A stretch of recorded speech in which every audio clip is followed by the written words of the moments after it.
Hello guys, good afternoon. It's October 18, 2024. This is our update today in our page. Pioneers, see how the Pi Core team prioritize Pi Network for everyday people. For everyday people. What does this mean to you? Hindi ko alam guys kung sino yung nag-ano nito, kung saan galing yung mga source nito, pero mayroong video nun si Dr. NK tsaka si Cheng Jiaofan, Sifan, na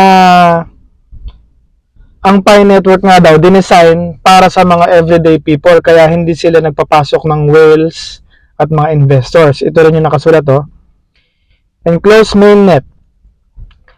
Pioneers, you deserve an exclusive Web3 experience that puts everyday people first. Kasi nga yung mga everyday people, masyado nang napag-iwanan. Pansinin yung mga ang daming kotse. Pero bakit ikaw wala? Ganon. Ito namang kotse na to, second hand lang pero at least may nagagamit.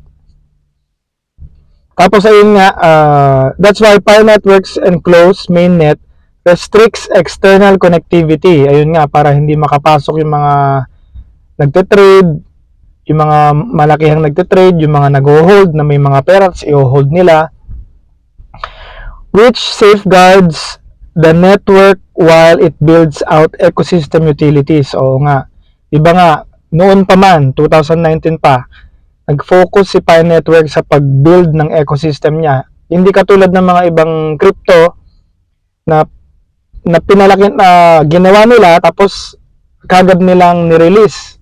Wala naman ecosystem. Ang nangyayari, trading lang. Pa-trade ka lang. Doon sa Binance, ganyan, sa OKX.